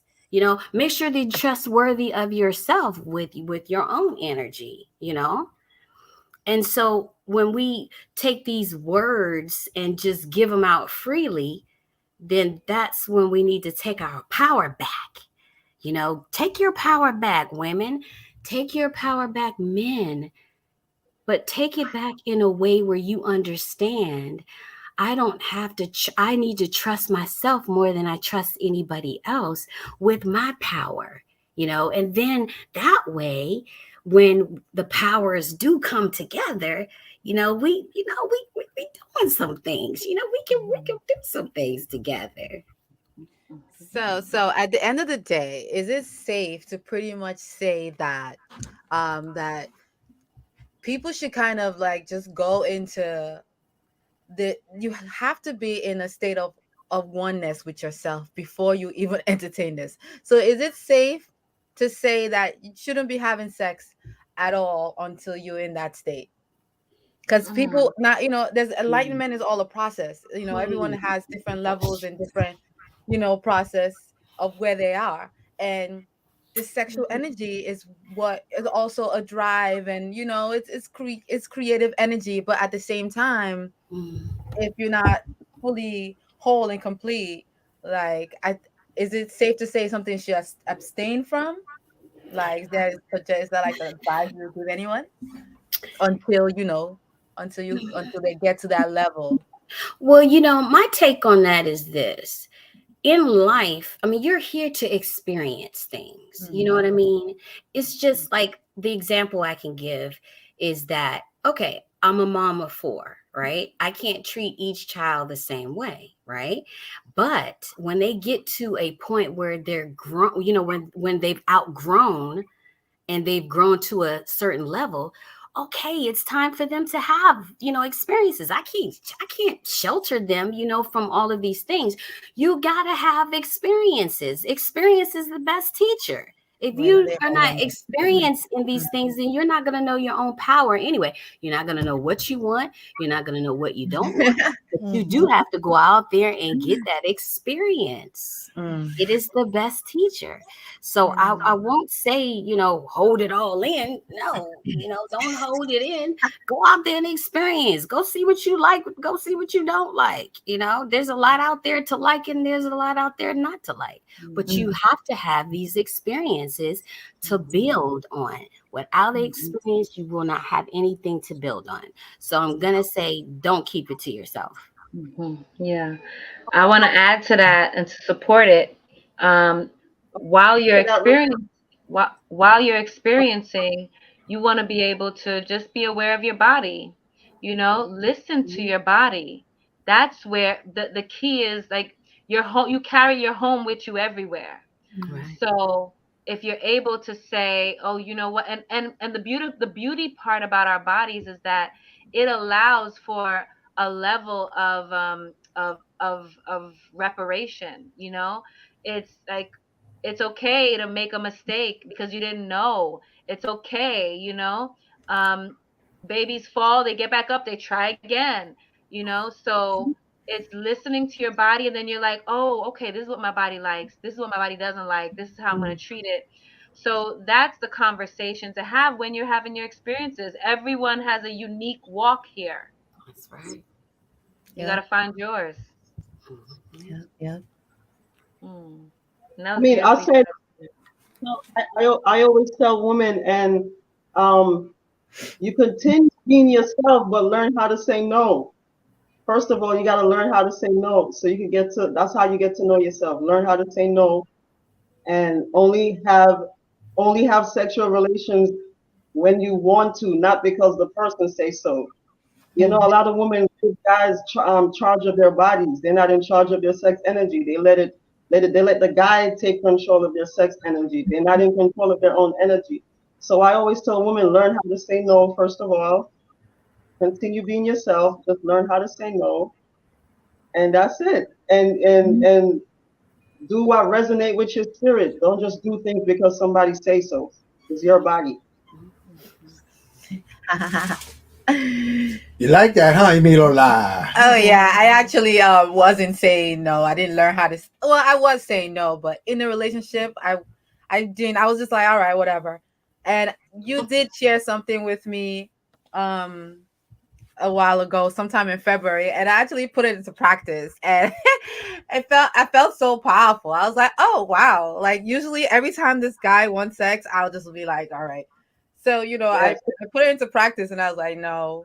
And it felt good because he was all like, it was weird to watch him just literally go from this giant to like a mouse. And I was like, whoa, I didn't even know I had that power. It's cool. Yes. Setting boundaries. It's important. Yes. Beautiful.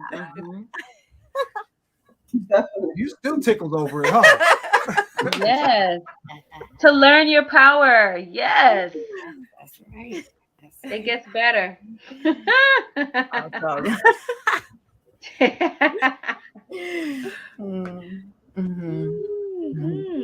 Yes. Well, this is beautiful because you're giving diverse remedies. I want to thank you for sharing that, Emilola, and Deborah, and Nikki, and Queen of Swords, and Efua, MaameEfua, and the listening audience. Thank you for all what you're placing in the chat. Thank you for all your comments, Brother Baraka. You surrounded by all these beautiful empresses. What kind of education you getting tonight, brother? Yo, the sisters is laying it down. Laying it up. Yeah, for sure. I'm enjoying just listening. Yeah. I have a question for the brothers. Okay. How do you feel if I said to take accountability for all the brothers before you when you meet an empress that you do like, or that you're interested or would like to pursue, and taking accountability and just apologizing on behalf of the masculine, starting with that, because a lot of the women that have been traumatized or gone through had some negative experience, maybe she hasn't received that apology. That's an excellent. Now, Barack, I'm gonna let you take on that first because I got an answer for you, Mommy. Go ahead, Barack. I'm putting you up front. Go ahead. What you gonna say to that? So I think that, one of the essential themes that we talked about was, connection, being connected to yourself and being able to be connected to someone else. And so there's so many factors, including the pain and scarring, the deliberate pain and scarring of circumcision, and the unconnectedness of the man. And in terms of, like even sisters, I think it's a rate, I'm not even sure, it's like over, I think it's like 1 in 5 or something like that by the age of 18 has been sexually molested. I'm like, and another, sister mentioned it earlier, but it's like, you have to understand that for a brother to do something like that, especially to a child, is telling you that he's off. You know what I'm saying? I mean, and it's a reality that we have to face. Because I mean, like, it's so crazy, and so like I said, I'm vibing with what the sisters are saying, and it's like it's crazy. But again, to me, I see it all really as, some people trying to live in the caves.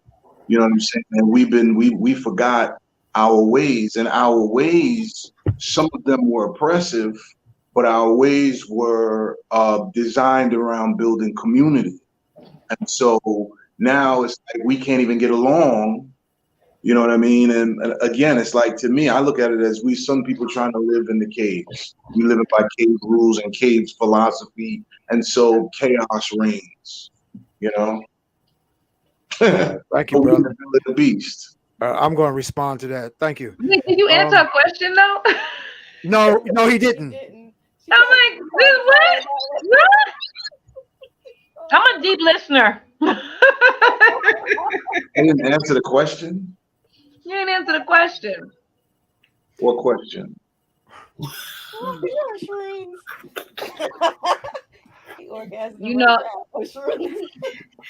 I'm gonna take that. I'll take that. Wait, you saying so you saying that men should apologize to women? She didn't say should. We're talking about technique, but on the what do men do to help heal a sister who's been traumatized? Well, again, to me, it takes genuine interest. If you say that you want to be with this woman, you love this woman, you see potential in this woman, you see compatibility in this woman, then you're going to be willing to do the work. If you're just looking to get a piece of ass, you don't give a fuck about like your feelings. You know what I mean? I'm speaking about reform, if I may.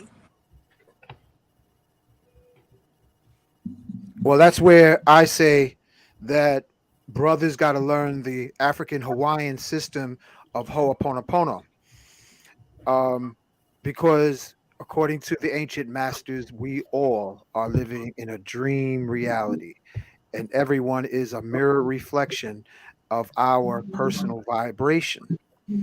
So if we are attracting, I'm the firstborn of 7, so I'm gonna put myself out there. Okay, I'm the firstborn of 7. My mom grew up with a lot of trauma. So what happened to me? I come down the Stargate getting uploaded from my mom all her unaddressed trauma. So in my journey in life, as far as healing, I definitely have a special care and love for our sisters, because my mom, I wish through vibration, morphic resonance, that you, in coming in contact with me, if you come with your pain, I'm going to say in a vast array of manners, I'm sorry, please forgive me, I love you, thank you. I'll say that into all your chakras. And I'm sharing this technique with all the brother Jedis listening and all the sisters. If one of your sisters brought up the subject, giving head, sisters, give head while saying, I'm sorry, please forgive me. I love you. Thank you. Out loud or not? That's kind of hard to say with your mouth That's what full. I say out loud or not. Well, try and figure which one works better. There's a technique, y'all. There's a technique. You work out the details. I'm sure we'll understand your true intention. Say it in your mind. That's the technique. Say it in your mind. Right. And brothers, when you are on various chakras and the highs and the lows of the beautiful softness, in your mind, make it a prayer. Have a prayer. Make love making a prayer. Make foreplay a prayer, a poetic, Tai Chi, rhythmic, Qi Kong, slow dance, as Queen Tanya said, to some nice love songs. But you take your time. It ain't the peak. Get into the valleys, into the sound between her whispers and her moans, and just listen. Talk to her womb, brothers, and say, I'm sorry. Please forgive me. I love you. Thank you. So that you will wash her spirit clean. And sisters, you wash our brothers clean. You can do that to the toes too, my brothers, one at a time. Say it to the toes. Give it some toe massages, neck and shoulder massages. Get playful so she start giggling and then start wiggling. And that's all I'm going to share tonight. Wow. Wow. Love it. Beautiful. Oh yeah. Beautiful. Wow. Did that answer your question, Efua? Before, if a smile can say something, I'll say. Mm-hmm. All right. You know what? One of the things that I don't think we have touched on is just the energetic balancing of our masculine and our feminine within ourselves. Mm-hmm. You know, like, so, you know, our men can certainly start to cultivate their feminine aspect, like, you know, and feminine, what do feminine aspects look like, right? That looks like receiving. That looks like being able to use intuition. It means being able to indulge in some of your creative expressions, you know. And when you start to feed that aspect of yourself, then naturally you grow that knowing, and then it naturally is something that you feel comfortable with in expressing with your lovers, and vice versa. You know, we have to be able to address the duality within us. Like, I know I lean so heavily on my feminine that I was like, oh man, I really need to start like cultivating my masculine side a little bit more. So I had to put a little bit more order in my life. I had to offer myself a container that allows for my feminine to be wild and still in the space that she can be, you know. So cultivating both of those aspects are important, you know. So I just wanted to bring that up. Nikki, why don't you share with the audience the upcoming Atlanta event while I pull up the flyers? I think this is a good time before we wrap it up. Yeah, I would love to. So Please. next week. So by the way, all of that energy, like my dog is Oh yeah, he got something to say. This is my little sex dog. She's 15 years in, and I've been a sexologist for 18 years. So she's seen everything. Oh my God, that's so funny. My little sex dog. But so the 20, so April 26th through the 1st, we're going to be holding, and when I say we, I'm collaborating with some amazing magical beings, and we are doing an interdimensional journey experience. So what that means is, interdimensional journey, we are journeying emotionally, we're journeying physically, we're journeying mentally, emotionally. We're offering experiences with indigenous medicines. We're offering tantric experiences. We're offering Qigong, Kundalini yoga, so you can start to understand your energy and how it moves. We're also going to have discussions that is like going to break your brain open. We're going to talk about decolonizing the mind. We're going to be talking about the bliss of resilience. You know, how good did it feel that you did that thing? You know, like it's just another kind of orgasm. And what is that bliss that is connected to it? How do we allow ourselves to push through that? And then we'll be ending on Friday. We'll be holding a sonic alchemic experience, and it will be assisted with indigenous medicines. So what we get to do is travel all different ways with these bodies, and you will leave changed. You will leave changed. And I just want to mention some of the people that came up on the screen. We have Brother Dooley. Brother Dooley is amazing.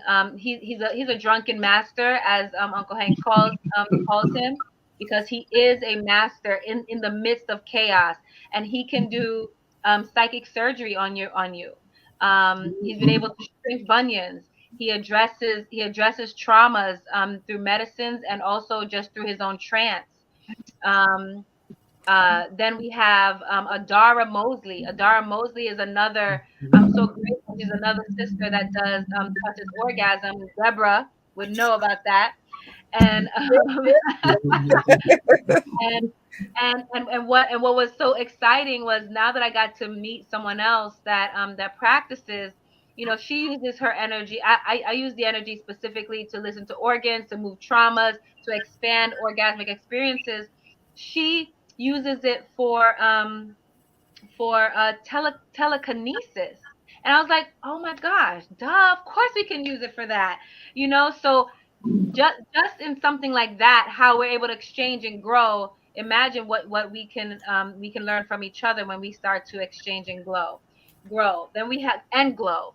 Then we have Chief Nighthawk. Chief Nighthawk is a master of ceremonies, sonic alchemy. He's a medicine man. He also serves combo. If you're not familiar with the frog medicine, it will clear you out. It will clear you out. So, and your organs that are connected to some of these traumas, it'll exit it. It'll exit it. It'll absolutely assist you in clearing that. You know, and then lastly, we have our Kundalini yoga practitioner, and that's Fairy Hawk. And she's phenomenal. She also does shamanic body work. We're going to be opening with cacao. We have clothing optional, ecstatic dancing. We have our Bliss Wednesday, which is going to be out of this world. You are going to understand. Deborah, you thought you was feeling orgasmic now then? Wait till you go through a full day of all the things that we got planned, all geared around this orgasmic way that these bodies move. Woo! It's cellular activation across. No one will be the same after you're done. No one will be the same after this. Well, I testify. Hold on, we gotta pull it up. Y'all gotta see this. Say it again, Deborah. I testify. Yes. And I'm putting the site in our chat so that everyone has it. But we have a list going, so it's first come, first serve. But I promise you, if you don't make this list, still put your name down, because we'll catch you on the second one or the third one. Thank you. Mm-hmm. Thank you. That's all right. I guess we're gonna wrap it up. Any closing words, y'all? Go ahead, Tanya. So I just want to with this. Come on, throw it. So I do want to close out, telling your audience that your true power lies within you. And is it okay for me to show my little yonis now? Come on with it. Yonis. So I want you guys to know that I made these. Okay, I made these to empower myself. This is a mother-daughter yoni. I made this one. This one is my favorite. Oops. This is my favorite. Put But it I closer have to the these. I camera. have this laying around. Whoa, whoa, whoa, whoa! You gotta do that slow and pull it up closer Oh in case yeah, somebody never this is seen my one other before. yoni, Oh and my this God, one is my beautiful. favorite. This Oh, one is my favorite. what is You that? see it? Ooh. What is that? A So I honey said, bun? I need to make something that's in, that looks like, looks like me, looks like us. So I did these, as my own personal yonis, but I did it to, I did this so that I can have something I can look around, that keeps me balanced with who I am. I don't want to be ashamed, of my energy. So I made these as inspiration. And at night I put crystals on the top of them so that I could, talk to it, but it's just something. But I do want your audience to just take some time and, think about, empowering themselves, all the Wait, wait, things. wait, wait. Slow down, Tanya. Okay. Are you selling those yonis? Well, that's my personal one. I can make someone one if they want one. Wait, so you just teasing us? Come on now. Come on now. Well, I made these for me, but if somebody wants them, I'll be happy to make you one. I mean, I share. I'm all about sharing. So, Wait. Emilola asked a beautiful question. It just blew my mind. Do you make yoni candles? I actually need to actually perfect that. I'm gonna tell him or her. Yes, that is something that I could be inspired to do. Yes, I would work on that this weekend. No, it looks like candles as I'm looking at them. So I was wondering, like, are those yoni candles? So, I'm wondering if Actually, they're candles. they're actually just they're molds that I bought, and I said, let me mix up something for myself. So this is what I've been doing, as part of my work on myself. So I just wanted to share that with you guys so that you would be Aw, empowered to thank do you. something or make something or have something around that empowers you. And Yeah. share with us the audience how they can reach you, your social media contacts, your website, so that because this show is going to get around. So, what do you have to offer that they could have a piece of your frequency, Queen Tanya? Yes. So I do have an IG page. It's called QT Expressions. It's QTX and then the word expressions, but with a X. So that is my IG page. And of course, I have my own public IG page, which is Queen_Tanya10.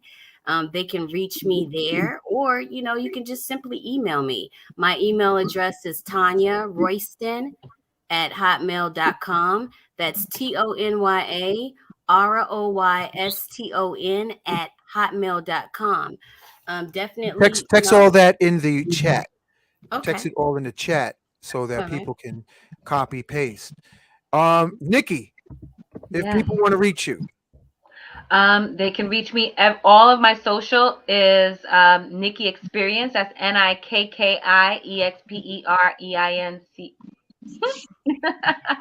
Nikki Experience, NIKKIEXPERIENCE. My Instagram is Nikki Experience. My website is nikkiexperience.com. Feel free to email me, transform@nikki.com. But again, for the event is bit.ly /sacred journey tickets.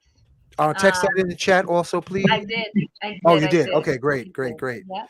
All right, Efua, for your art and services, talk to us, sister. Yes, How beloved. can they reach it?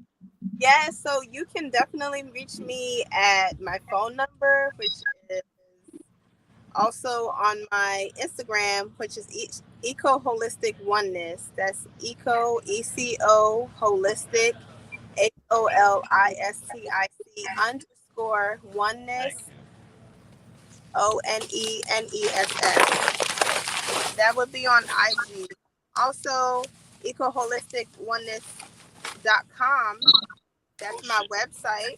And we can also get your hair done. So all of my beauty services are on my website for the hair, as in locks and braids, natural hair color, hair care, trimming, spa services, and spa retreats as well. Getting the body to feel relaxed. Relaxation helps with healing. And so I also do comedic yoga training and meditation in the AM. You can reach me at MaameEfua at iCloud.com. That's my email. Give thanks. It looks like when you got excited, the car speeded up. I mean, what, you actually driving like that? Yes. Thank you for that. Thank you. Okay. Queen of Swords. Oh, you going in and out, but welcome back. Yeah, my phone was dead, so I had to, something else. Yeah, you can reach me on swordofspells.com. I have my spell workshop. If you guys need help with spells, I do spell coaching, and my website is www.swordofspells.com.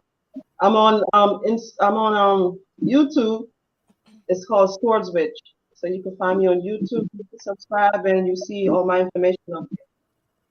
So Swordz YouTube, and I do spell workshops. So if you guys need help with spells, you can check out my blogs on my website with some witchy techniques. You can check out my blog and subscribe to my website. Stop bitching and start. Excellent. Excellent. So I want to put this up, copy, and I'm going to make a banner real quick for Nikki. Create a banner, paste. Bear with me. Post. Okay, who's that? That's No, is that yours? that's you. That's your that's That's mine. that's Well, who texted me that? Oh, that's Nikki did. you. All right, Nikki, I was looking for your stuff.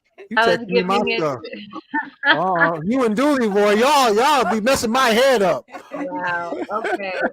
Uh, I was sending it to Tonya because I thought you wanted it in the other oh, chat. So pardon. okay, that's cool. There we go. All right, don't mess with my head. I bet. Don't mess with my head.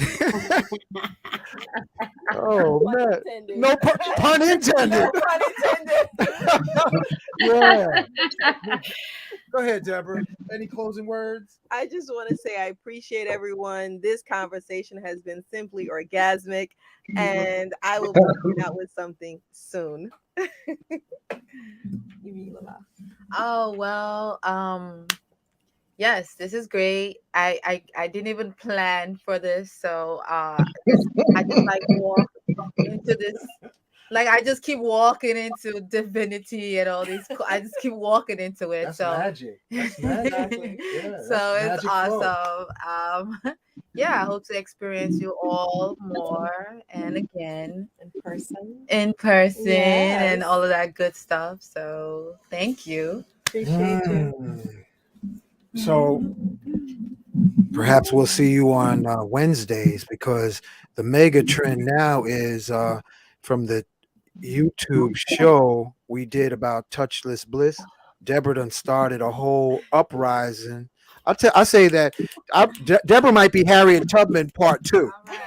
Let's get it going. Let's get the movement moving.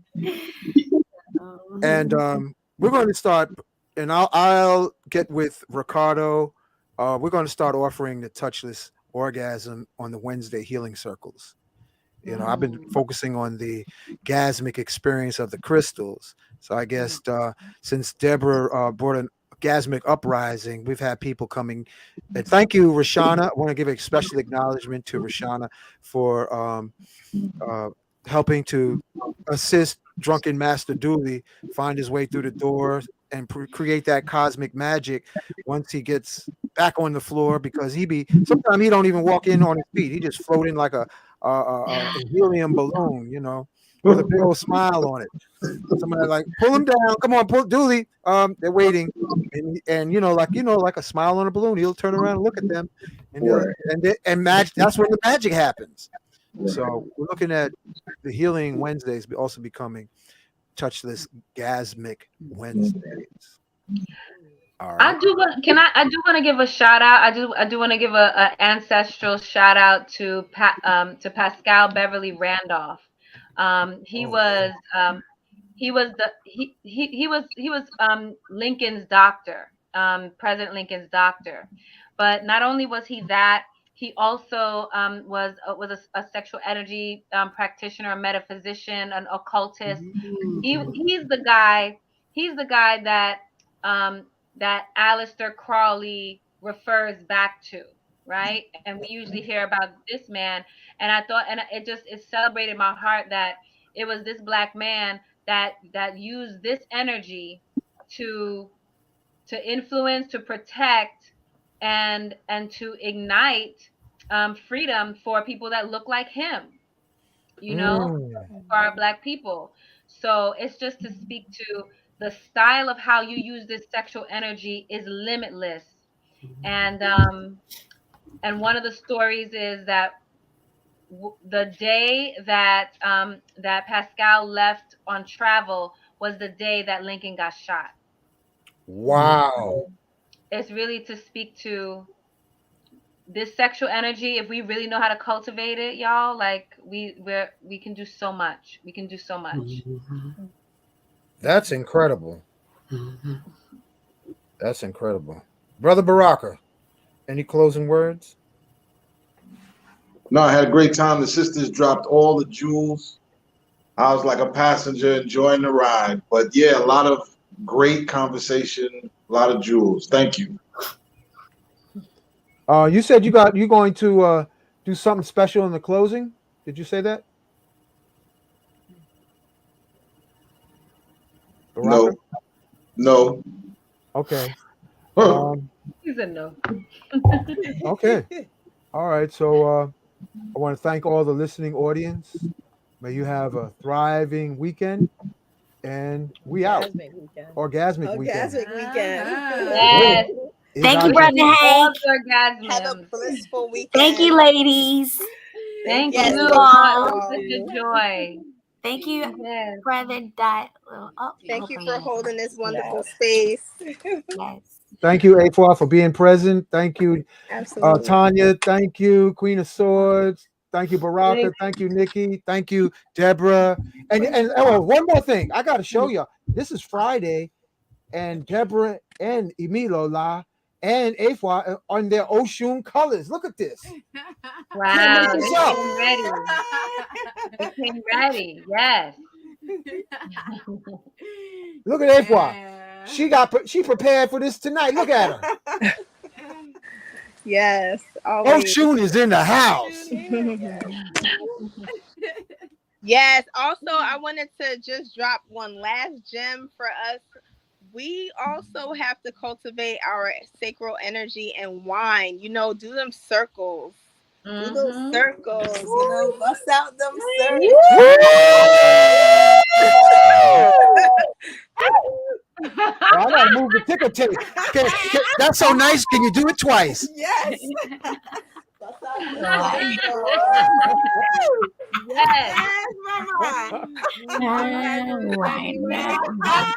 You know what that does is stimulate our energy, and it's it makes us feel good. I mean, when you bust out a wine, how do you feel? Girl, just watching you waking us all up. Okay, now you got me vibrating over here. Yes. Like it's gonna be these and winding it up. Get that energy going. We got a winding up weekend. Lovely, lovely. Okay, let me put that's it. It's a wrap.